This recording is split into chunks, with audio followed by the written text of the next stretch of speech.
কিন্তু শীত যেন আবার ঘুরে মনোহরপুর গ্রামে ফিরে এসেছে। তার উপরে দুদিন থেকে বৃষ্টি শীতকে আরো ভয়ঙ্কর করে তুলেছে।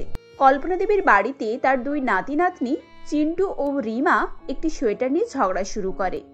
আমি সোয়েটার পরবো, আমার খুব ঠান্ডা লাগছে, তুমি আমার সোয়েটারটা দাও। এই চিন্টু, এই সোয়েটারটা আমার, এটা আমি পরবো, দে আমাকে। বেশি বদমাইশি করলে এক থাপ্পড় দেবো। না, আমি কিছুতেই দেবো না, এটা আমার, এটা আজকে আমি পরবো, এটা ছাড়ো আমাকে। তাদেরকে এরকম ঝগড়া করতে দেখে তাদের মা বৃষ্টি এবং ঠাকুমা কল্পনা দেবী সেখানে আসেন এবং বলেন, আরে আরে বাচ্চারা, তোমরা এভাবে ঝগড়া করছো কেন? কি হয়েছে? রিমা, তুই আবার ভাইয়ের সঙ্গে বদমাইশি শুরু করলি? আমি কিচ্ছু করিনি ঠাকুমা, দেখো না, এই সোয়েটারটা তো আমার, আমি এটা পরে স্কুলে যাব। ও আমাকে কিছুতেই দিতে চাইছে না। দিদি তো ঠিক বলেছে চিন্টু, এটা তো দিদির সোয়েটার, তুই এটা দিদিকে দিয়ে দে। তাহলে আমি কি পরবো? আমার তো খুব ঠান্ডা লাগছে, আমি এই ঠান্ডাতে স্কুলে যাব না। চিন্টু বাবা এভাবে কান্নাকাটি করে না। বাবা এ মাসেই তোমার জন্য সুন্দর দেখে একটা সোয়েটার কিনে আনবে, তুমি দেখো। না, তুমি মিথ্যে কথা বলছো, বাবা আগের বারও বলেছিল আমাকে সোয়েটার কিনে দেবো, কিন্তু কিনে দেয়নি। এবছরও আমার সোয়েটার হবে না, আমি জানি। এই বলে কান্নাকাটি করতে করতে চিন্টু সেখান থেকে চলে যায়। ছেলেকে এভাবে কষ্ট পেতে দেখে এবং কাঁদতে দেখে বৃষ্টির চোখেও জল চলে আসে। তখন কল্পনা দেবী বলেন, মা তুমি ওর কথায় কিছু মনে করো না, রাগ পড়ে গেলে ও এক্ষুনি চলে আসবে। এতে চিন্টুরই বা কি দোষ? উপরওয়ালা আমাদের উপরে কোনো রকমের মায়া দয়া দেখাচ্ছেন না। ছোট ছোট বাচ্চাদেরকে নিয়ে এত ঠান্ডায় আমরা কি হারে কষ্ট করছি, আমাদের কষ্ট কেউ বোঝে না। এই গ্রামে সেরকম কয়েকটা বাড়িও নেই যেখানে আমি কাজ করে আমার ছেলে মেয়েগুলোর জন্য ভালো কিছু করব। বৃষ্টি গ্রামের একটি বড়লোক বাড়িতে বাগান পরিষ্কার করা এবং ঘাস কাটার কাজ করত। অন্যদিকে তার স্বামী তপন ঠেলা গাড়িতে করে মোসাম্বি লেবুর জুস বিক্রি করত। সারাদিন পরিশ্রম করে দুজন স্বামী স্ত্রী খুবই কম টাকা রোজগার করত, যার ফলে তাদের পরিবারে এত কষ্ট ছিল। বৃষ্টির কথা শুনে কল্পনা দেবী তার মনোবল বাড়ানোর জন্য বলেন, এভাবে ভেঙে পড়ো না মা, কঠিন সময় সবার জীবনে আসে, সেটাকে শক্ত মনে পার করতে হয়, তাহলেই তো উপরওয়ালা আমাদের জীবনটাকে আরো সরল করে দেবে। বিশ্বাস আর কর্মই মানুষকে সফলতা এনে দেয়। আমরা আমাদের কর্ম করে যাই আর তার কাজ তিনিই করবেন।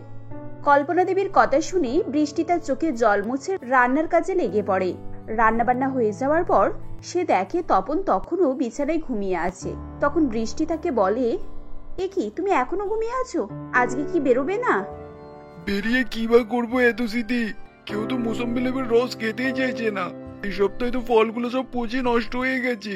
এখন আমার কাছে টাকাও নেই তো যে নতুন লেবু কিনে রস বানাবো। এ মাসে পুরো ব্যবসাটা লসেই গেছে। তোমার ব্যবসা লস হচ্ছে আর এদিকে বাড়িতে একটাও টাকা পয়সা নেই। বাচ্চাগুলো এত কষ্ট পাচ্ছে, ঠান্ডাতে ওদেরকে স্কুলে পাঠাতেও মন করে না, কিন্তু স্কুলে যায় বলে দুপুরবেলা পেট ভরে অন্তত খেতে পায়। এদিকে এই ঘরে বিভিন্ন জায়গায় ভাঙা ফুটো, সেখান থেকে ঠান্ডা ঠান্ডা বাতাস ঢুকছে, এগুলো যে মেরামত করব তারও উপায় নেই। এভাবে হতাশ হইও না, দেখছি আমি কিছু করে টাকা পয়সা ব্যবস্থা করতে পারি নাকি। এরপর বৃষ্টি একটি কাস্তে নিয়ে কাজের উদ্দেশ্যে বেরিয়ে পড়ে। সে সারা দুপুর বাগান পরিষ্কার করে বিকেলে বাড়ি ফিরে আসতো।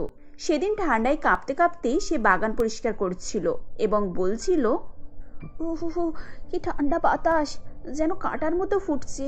ওহ, এবার তো মনে হয় বরফ পড়বে। এই হাড় কাঁপানো শীতে আমি এভাবে জমে যাচ্ছি, তাহলে আমার বাচ্চাগুলো কতই না কষ্ট পাচ্ছে। আমি ওদের জন্য ভালো জামা কাপড় সোয়েটারও দিতে পারছি না। আজকে মনে হয় মাইনের টাকাটা পাবো। যাওয়ার সময় বাচ্চাগুলোর জন্য গরম গরম কিছু খাবার নিয়ে যেতে হবে। সে যখন এরকম ভাবে বলছিল তখনই সেখানে সেই বাগানের মালকিন মোনালিসা ম্যাডাম আসেন এবং বলেন, আরে বর্ষা, এই ঠান্ডায় তুমি গায়ে কিছু দাওনি কেন? তুমি তো ঠান্ডায় কাঁপছো, এভাবে থাকলে অসুখে পড়ে যাবে। আমার কিছু হবে না ম্যাডাম, এই শীত সহ্য করার ক্ষমতা আমাদের মতো গরিবদের আছে। গরিবদের শীতে কিছুই হয় না, শীতকাল তো বড় লোকদের জন্য। আরে বর্ষা, তুমি এভাবে বলছো কেন? তুমি তো জানো আমার বাড়িতে আগে থেকেই কাজের লোকেরা রয়েছে, ওরা অনেক দিনের পুরনো, এখন হঠাৎ করে ওদেরকে ছাড়াই কিভাবে বলো তো?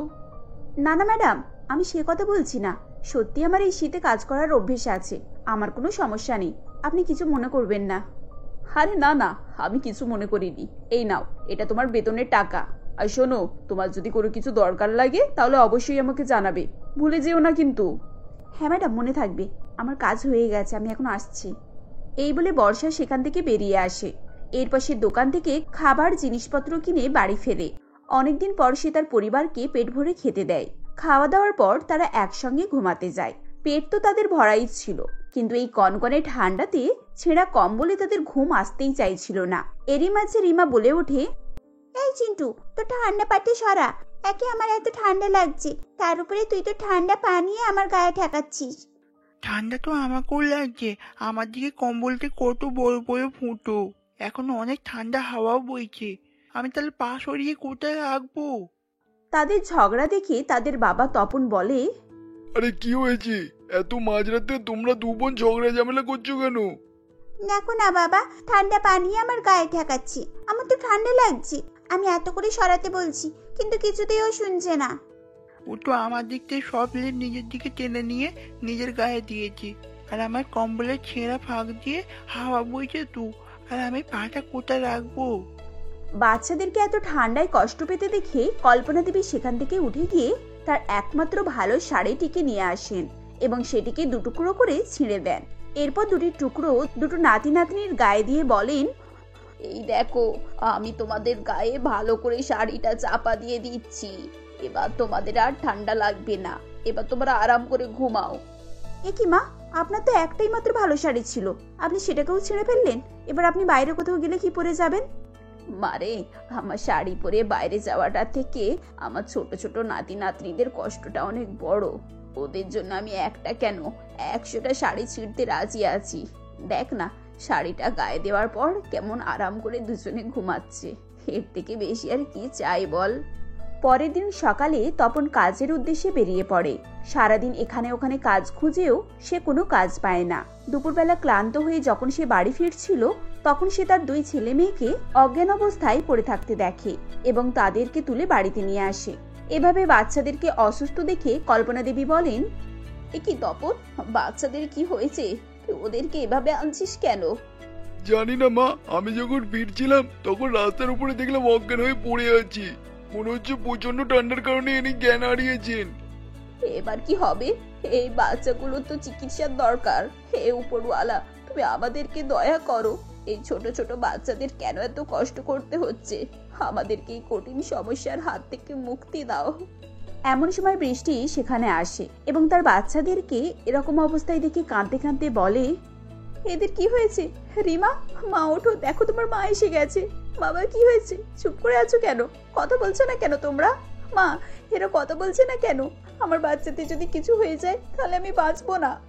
তুমি শক্ত হও বৌমা, এই পরিস্থিতিতে মাথা ঠান্ডা করে কাজ করতে হবে। ওরা ঠান্ডার জন্য অসুস্থ হয়ে গেছে। তুমি এক কাজ করো, গরম জল করে আনো, আমি ওদেরকে সেক দিচ্ছি। বাবা তপন, ওই কম্বলটা দে, ওদের গায়ে দিয়ে দিই আমি। মা, এই কম্বলটা তো চারিদিকে ছেঁড়া, এতে কি করে শীত কাটবি? আমি এত অবাক যে আমার বাচ্চাগুলোর জন্য গরম কম্বলও আনতে পারছি না, যে আমার জন্য কত কষ্ট পাচ্ছি ওরা।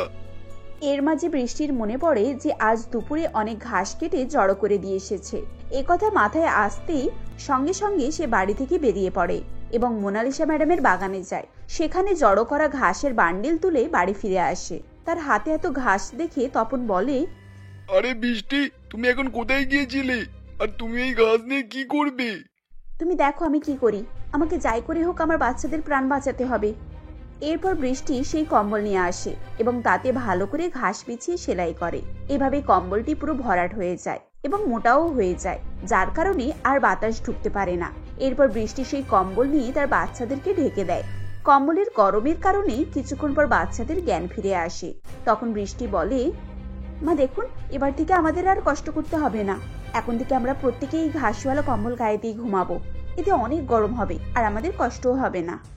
আরে বৌমা, তোমার তো উপস্থিত বুদ্ধি দারুণ। এভাবে ঘাস দিয়ে কম্বল বানানো যায়, তা তো আমি কল্পনাতেও ভাবতে পারিনি। হ্যাঁ বৃষ্টি, তুমি তোমার বুদ্ধির জোরে আমাদের গরিবদের জন্য খুব একটা ভালো বুদ্ধি বের করেছো। আবহাওয়াটা দেখে মনে হচ্ছে কালকে ভালোই শীত পড়বে, আর বাচ্চাদের এখন 2 দিন স্কুলও পাঠাতে হবে না। হ্যাঁ বৌমা, তপন একদম ঠিক কথা বলেছে। বাচ্চাদের এখন কোনোভাবেই বাইরে বের করা যাবে না। ঠিক আছে মা, চলুন। আপনারাও সারাদিন কিছু খাননি, আমি গরম গরম খিচুড়ি করছি, সবাই মিলে খেয়ে নিন। পরের দিন বৃষ্টি আবার বাগান থেকে কিছু ঘাস নিয়ে আসে এবং কম্বল সেলাই করে। ঘাসগুলো যখন শুকিয়ে ঝরে পড়ে যাচ্ছিল, তখনই বৃষ্টি কচি নরম ঘাস নিয়ে এসে সেলাই করতে থাকে। বৃষ্টিকে রোজ রোজ ঘাস নিয়ে আসতে দেখে মোনালিসা ম্যাডাম মনে মনে বলে, বৃষ্টির তো বাড়িতে গরু ছাগল নেই, তাহলে ও রোজ রোজ এত ঘাস নিয়ে গিয়ে কি করে? ওকে জিজ্ঞাসা করলেও কিছুই বলতে চায় না, ব্যাপারটা আমাকেই লক্ষ্য করতে হবে। এভাবে একদিন যখন বৃষ্টি ঘাস নিয়ে বাড়ি ফিরছিল, তখন মোনালিসা ম্যাডাম তার পিছু নেয় এবং সেখানে এসে মোনালিসা বৃষ্টির ভাঙা বাড়ি দেখে অবাক হয়ে যায়। ঘরের ভিতরে উঁকি মারতে সে দেখতে পায় ভেতরে একটি ঘাসের কম্বল। বাড়ির সবাই বসে কাঁপছে। তাদের এত কষ্ট পেতে দেখে মোনালিসা ম্যাডামের চোখে জল চলে আসে এবং সে বলে, তাহলে বৃষ্টি ঠিকই বলছিল, এই শীত গরিবদের জন্য খুবই কষ্টকর। আমি তো কখনো ভেবেই দেখিনি যে বৃষ্টি এরকম পরিস্থিতিতে বসবাস করে। ওকে আমি কতবার সাহায্য করতে চেয়েছি, কতবার ইঙ্গিতে বুঝিয়েছি যে কোনো রকমের প্রয়োজন হলে আমাকে বলবে, কিন্তু ও কখনোই ওর কষ্টের কথা আমাকে বলেনি। না, এবার আমাকেই কিছু করতে হবে। এই বলে মোনালিসা ম্যাডাম সেখান থেকে চলে আসে। পরের দিন সকাল সকাল মোনালিসা ম্যাডাম কতগুলো বড় বড় ব্যাগ নিয়ে বৃষ্টির বাড়িতে এসে হাজির হয় এবং তাকে দেখে বৃষ্টি চমকে ওঠে এবং বলে, আরে ম্যাডাম, আপনি আপনি এখানে কি করে এলেন? আপনি তো আমার বাড়ির ঠিকানাও জানতেন না। হ্যাঁ বৃষ্টি, আমি তোমার ঠিকানা জানতাম না এটা ঠিকই, কিন্তু আমি কালকে তোমার পিছু পিছু নিয়ে তোমার বাড়িতে এসেছিলাম। আমি তোমাকে কতবার বলেছি যে তোমার কিছু প্রয়োজন হলে তুমি আমাকে বলবে, তুমি তো কখনোই কিছু বলনি। কেন এরকম করেছিলে জানতে পারি? আসলে ম্যাডাম, আমি সবসময় চাই পরিশ্রম করে টাকা উপার্জন করতে। আমি আমার অর্থনৈতিক অবস্থার কথা বলে আপনার কাছ থেকে সাহায্য নিতে চাইনি। এভাবে সাহায্য চাইতে আমার খুব লজ্জা হয়, নিজেকে খুব ছোট মনে হয়। কেন, তুমি কি আমাকে নিজে দিদির মতো মনে করো না? না ম্যাডাম, এরকম কোনো কথা নয়। আমি সবসময় আপনাকে বড় দিদির মতো সম্মান করে এসেছি, আর এটা আপনি ভালো করেই জানেন। আচ্ছা তাহলে ঠিক আছে, এবার আমি যা করতে চাইছি তুমি তাতে কোনো রকমের বাধা দেবে না। এই বলে মোনালিসা ম্যাডাম তার হাতের ব্যাগগুলো বৃষ্টিকে দিয়ে বলেন, এই নাও বৃষ্টি, এর মধ্যে দুটো কম্বল আর তোমাদের পুরো পরিবারের জন্য গরম জামা কাপড় আর খাবার জিনিসপত্র রয়েছে। তুমি কিন্তু না করতে পারবে না। ম্যাডাম, এসবের কি দরকার ছিল? আমি এসব কি করে নেব? একদম চুপ, এবার কিছু বললে না আমি কিন্তু খুব রাগ করব। এটা আমার বোনপো আর বোনচির জন্য, তাদের মাসির তরফ থেকে উপহার। এখন কিন্তু তুমি কিছু বলতে পারবে না। মোনালিসা ম্যাডামের এরকম ব্যবহারে সবার চোখে জল চলে আসে। এরপর থেকে বাড়ির সবাই ম্যাডামের দেওয়া গরম কাপড় পরে এবং কম্বল গায়ে দিয়ে আরামে ঘুমায়। এভাবেই শীতের বাকি দিনগুলো তারা বিনা কষ্টে কাটায়। মিলি তার মা চম্পা দেবী, দাদা প্রবীর, বৌদি বিশাখা এবং এক ভাইপো পল্টুর সঙ্গে শ্যাওলাপুকুর নামক গ্রামে বাস করত। মিলির বাবা মারা যাওয়ার পর থেকে তার দাদাই মিলির পড়াশোনা ও সংসার চালিয়ে আসছিল। এমনই একদিন মিলির বৌদি বিশাখা বলে, এই প্রবীর, বলি মিলির আর কতদিনই বা পড়াশোনা চলবে শুনি? অনেক হয়েছে ওর লেখাপড়া, আমি আর ওর পিছনে একটাও টাকা নষ্ট করতে দেব না। বলি মেয়ে মানুষ, এত পড়াশোনা করে কি করবে শুনি? এটা দেখে শুনে ওর বিয়ের ব্যবস্থা করো তো। হ্যাঁ বৈশাখী, তুমি ঠিকই বলেছো, এ বিষয়ে মায়ের সঙ্গে কথা বলতে হবে। মিলির এবারে বিয়ের ব্যবস্থা করতেই হবে। দেখো, বেশি ওকে বাইরে বেরোতে না দেওয়াই ভালো। কোথায় কি করে বসবে, শেষে আমাদের মান সম্মান মাটিতে মিশে যাবে। মেয়ে মানুষেরা তো পড়াশোনার কি আছে শুনি, যা করেছে অনেক করেছে। এরপর বিশাখার প্রবীর চম্পা দেবীর কাছে যায় এবং গিয়ে বলে, মা বলছিলাম মিলি তো বড় হয়েছে, এবার একটা দেখে শুনে ওর বিয়ের ব্যবস্থা করতে হবে, না হলে আবার কোথায় কি করে বসবে, তখন আবার লজ্জায় নাক কাটা যাবে। কিন্তু বাবা, মিলি তো এখনো পড়াশোনা করতে চায়, আর তুই তো তোর বোনকে ভালো করেই জানিস, ও পড়াশোনা ছাড়া আর কিছুই বোঝে না, আর ও ওরকম মেয়েই নয়। দেখুন মা, এখন আমি যদি কিছু বলি আপনার হয়তো খারাপ লাগতে পারে, কিন্তু আমি আর চুপ থাকতে পারছি না। ভালো মানুষ ওরকম নয়, এসব বলতে খুবই সহজ। কার মনে কি চলছে সেটা আপনি কি করে বুঝবেন? আর তাছাড়া ও মেয়ে মানুষ, অত পড়াশোনার কি আছে শুনি? এখন কি ও কোনো চাকরি করতে যাবে নাকি? দেখো বৌমা, আমি আমার মেয়েকে ভালো করেই চিনি, আর ও সবার আগে কিছু ঘটলে আমাকেই এসে বলে। আর তাছাড়া ও একজন আর্মি হতে চায়, এটাও ছোট থেকেই স্বপ্ন। আহারে, মেয়ে আমার আর্মি হবে? কত স্বপ্ন!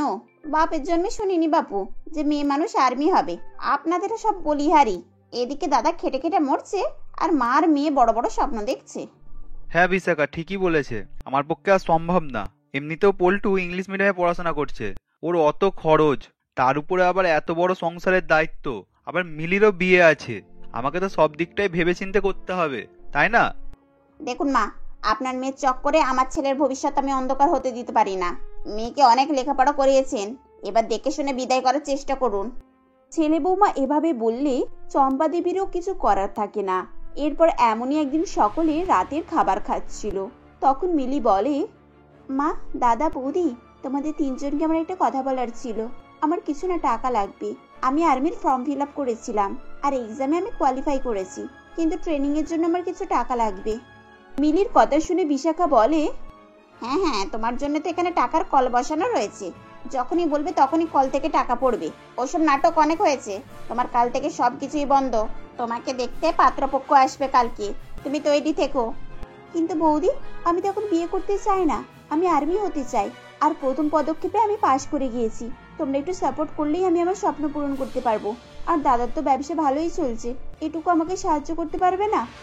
দেখেছো দেখেছো, তোমার বোন কেমন তোমার ব্যবসার দিকে কোন নজর দিয়ে বসে আছে। তাই তো বলি, এই কদিন মার্কেট খারাপ যাচ্ছে কেন। এই শোনো, তোমার জন্য আমরা আর একটাও টাকা নষ্ট করতে পারবো না, এই আমি বলে দিলাম। চুপচাপ বিয়ে করে বিদায় হও তো বাপু। মা, তুমি একটু দাদা বৌদিকে বোঝাও না গো। আমি অনেক পরিশ্রম করেছি এই পরীক্ষার জন্য, আর আমি কোয়ালিফাইও করেছি। এভাবে তোমরা আমার স্বপ্নটাকে শেষ হতে দিও না। আমার আর কিছু করার নেই রে মা, তোর দাদা বৌদি যা বলছে তুই তাই কর। তোমরা আমার জন্য কি করেছো? আমার কোনো শখ আহ্লাদ তোমরা কখনোই পূরণ করোনি। খালি কোনো ক্রমে কটা টাকা দিয়ে আমার অ্যাডমিশন করিয়েছো। এতদিন ধরে আমি আমার পড়ার খরচ চালিয়ে এসেছি, তাই তো এতদূর পড়াশোনা করতে পেরেছি। কোনোদিন তোমরা আমাকে নিজের মতো করে বাঁচতে দিয়েছো একটু? এই যে মহারানী, এমনি এমনি এত বড় হয়ে যাওনি, বুঝেছো তো? যতটুকু হয়েছে কপালে হাত বোলাও। তোমার নাটক অনেক দিন থেকে সহ্য করছি। আর না, আজ থেকে তোমার সবকিছু বন্ধ, বাইরে যাওয়া পর্যন্ত বন্ধ। আসলে তাদের সংসারে তার দাদা বৌদিরই রাজ চলতো। যেহেতু প্রবীরের টাকায় সংসার চলতো, তাই কারোরই কোনো কথা বলার সাহস ছিল না। এরপর মিলি কাঁদতে কাঁদতে নিজের ঘরে চলে যায়। এভাবেই মিলি সেদিন রাতটা না খেয়েই কাটিয়ে দেয়। পরের দিন তার দাদা বৌদির কথা মতো তাকে রাকেশ নামের একটি ছেলে তার মা ও বোনকে নিয়ে মিলিকে দেখতে আসে। রাকেশ তার মা মিনতি দেবী ও এক বোন মোনাকে নিয়ে কৈখালী নামক শহরে বাস করত। রাকেশ একজন কলেজের প্রফেসর ছিল। তাদের বাড়ির সকলেই খুব ভালো মনের মানুষ ছিল। এরপর তাদের মিলিকে পছন্দ হয়ে যায় এবং দিনক্ষণ দেখে রাকেশের সঙ্গে মিলির বিয়ে হয়ে যায়। রাকেশ মিলিকে বিয়ে করে বাড়ি আনলে রাকেশের মা মিনতি দেবী বলেন, আসো মা, আসো, আমার ঘরের লক্ষ্মী তুমি। এই কলসি ভরে চাল উল্টে ঘরে আসো তো। রাকেশ, বৌমাকে নিয়ে ঘরে যা, বৌমা খুব টায়ার্ড। আমি দুধ হলুদ করে পাঠাচ্ছি। আর মিলিমা, তুমি কি খাবে বলো, আমি সেটাই করে পাঠাবো। মা, আমার খিদে নেই, আর আপনি আমাকে নিয়ে এত ব্যস্ত হবেন না, আমি ঠিক আছি। খিদে নেই তা বললে তো আমি শুনবো না। আমি আমার বাড়ির ছেলে মেয়েদেরকে না খেয়ে শুতে দিই না। আর আজ থেকে তুমি আমার বাড়ির বৌমা নয়, তুমি আমার মেয়ে, ঠিক যেমন মোনা। মিনতি দেবীর এই ব্যবহার দেখে মিলির খুবই ভালো লাগে এবং তার চোখে জল চলে আসে, কিন্তু সে কাউকে বুঝতে না দিয়েই নিজের ঘরে চলে আসে। এভাবেই সেদিন রাতটা কেটে যায়। পরের দিন সকালে মিলি ঘুম থেকে উঠে রান্নাঘরের দিকে যায়। এরপর সে গ্যাসের ওভেন জ্বালাতে যাবে কি, ঠিক তখনই তার শাশুড়ি মা বলেন, না বৌমা, তোমাকে এসব করতে হবে না। এখনো পর্যন্ত তোমার হাতের মেহেন্দি ওঠেনি। আমাকে তোমার সেরকম জাল্লাদ শাশুড়ি বলে মনে হয় বুঝি? চিন্তা করো না, তোমার শাশুড়ি মা ওরকম নয়। কিন্তু মা, আজ তোমার শ্বশুর বাড়িতে প্রথম রান্না, আজ তো সমস্ত রান্নাবান্না আমাকেই করতে হবে। হ্যাঁ, কথাটা ঠিক বলেছো, কিন্তু তা বলে তোমাকেই সবকিছু করতে হবে এমনটাও কোথাও লেখা নেই। তুমি হাতাহাতি আমাকে একটু সাহায্য করে দেবে, আমিই সব রান্না করে নেব। মিনতি দেবী এভাবে বললে মিলির চোখে জল চলে আসে। এরপর মিনতি দেবী বলেন, কি হলো বৌমা, তুমি কাঁদছো যে? আমি কি কিছু ভুল বললাম? না মা, আসলে এত আদর যত্ন কখনো পাইনি তো, সেজন্যই চোখে জল চলে এলো। মায়ের বাড়িতে সবসময় দাদা বৌদির কথা শুনেই বড় হয়েছি, আর আমার মা, উনি কখনই দাদা বৌদিকে প্রতিবাদ করতেন না, সেজন্যই কষ্ট হচ্ছে। ওইসব কথা বাদ দাও মা, সকলের চিন্তা ভাবনা সমান হয় না। তোমার মা হয়তো দাদা বৌদিদের সামনে কিছু বলতে পারতেন না, কিন্তু তা বলে এমন নয় যে উনি তোমাকে ভালোবাসেন না। এভাবেই মিনতি দেবী সবসময় মিলিকে সৎ উপদেশ এবং ভালো কথাই বলতেন। শুধু মিনতি দেবীই নয়, তার ননদ এবং স্বামী সকলেই মিলিকে খুবই ভালোবাসতো এবং তারা সকলেই সুখে শান্তিতে থাকতো। এমনই একদিন মোনা ঘর পরিষ্কার করতে গিয়ে তার বৌদির ঘরে দেখে একটি বইয়ের ভিতরে আর্মির ফর্ম রয়েছে, যেটা দেখে সে তার মাকে বলে, মা, এই দেখো, বৌদির ঘরে বইয়ের ভিতর থেকে এই আর্মির ফর্মটা পেয়েছি। বৌদি এত বড় জিনিসটা কিভাবে লুকিয়ে রেখেছিল বলতো? আমাদেরকে কখনো কিছুই জানায়নি। জানো তো মা, আমার কি মনে হয়, বৌদির প্রথম থেকে আর্মি হওয়ার খুব ইচ্ছা। হ্যাঁ তাই তো, বৌমা তাহলে আর্মি হতে চায়। নিশ্চয়ই ওর দাদা বৌদি ওর স্বপ্ন পূরণ হতে দেয়নি। এখনো আমাদের বাড়ির বউ, আর ওর স্বপ্ন পূরণ করার দায়িত্ব আমাদের। আজ তোর দাদা বাড়িতে আসুক, আমি কথা বলবো। এভাবে মিলির অজান্তে বাড়ির সকলেই মিলির স্বপ্নের কথা জানতে পেরে যায়। এরপর রাতে রাকেশ বাড়ি এলে মিনতি দেবী রাকেশকে বলেন, বাবা রাকেশ, এই দেখ বৌমার আর্মির ফর্ম। আর বৌমা আমাদের কাছ থেকে এই সব কিছু লুকিয়ে রেখেছিল। এখন আমাদের দায়িত্ব আমাদের বাড়ির আরেক মেয়ের স্বপ্ন পূরণ করার। আমি আমার ছেলে মেয়ে দুজনকেই সুশিক্ষিত করে তুলেছি, আর বৌমারও স্বপ্ন পূরণ করতে চাই। হ্যাঁ মা, আমি ব্যবস্থা করছি। ও যেমন আমাদের কিছু জানায়নি, আমরা ওকে না জানিয়ে বড় সারপ্রাইজ দেব। এভাবে রাকেশ মিলিকে না জানিয়ে তার স্বপ্ন পূরণ করার জন্য ক্যাম্পে কল করে এবং মিলির অ্যাডমিশন করিয়ে দেয়। এরপর রাকেশ, মিনতি দেবী এবং মোনা মিলিকে গিয়ে বলে, এই যে মিলিমা, তুমি তৈরি হয়ে নাও, তোমার আর্মির ট্রেনিংয়ে যাওয়ার সময় হয়ে এসেছে। আজ তোমাকে ক্যাম্পে যেতে হবে। মা, এ আপনি কি বলছেন? আমি তো কিছুই বুঝতে পারছি না। আর্মি ট্রেনিং মানে? আপনারা কি করে জানলেন আমার আর্মি হওয়ার স্বপ্ন? বৌদি, তুমি আমাদের কাছ থেকে লুকিয়ে গেলেও আমরা তোমার স্বপ্নের কথা ঠিক জানতে পেরে গিয়েছি। তোমার আর্মি হওয়ার খুব শখ ছিল, তাই না? হ্যাঁ মোনা, আমি আর্মিতে চান্স পেয়ে গিয়েছিলাম, কিন্তু আমার দাদা বৌদি আমাকে ভর্তি হওয়ার জন্য ফিস দেয়নি, আর আমাকে জোর করে বিয়ে দিয়েছিল। কিন্তু তোমরা এসব জানলে কি করে? এরপর মোনা মিলিকে সমস্ত কথা বলতে থাকে। সবকিছু জানার পর মিলি আবেগে কেঁদে ফেলে এবং বলে, মা, রাকেশ, মোনা, তোমরা খুবই ভালো। আমি স্বপ্নেও ভাবিনি যে আবার এরকম একটি শ্বশুরবাড়ি হবে যেখানে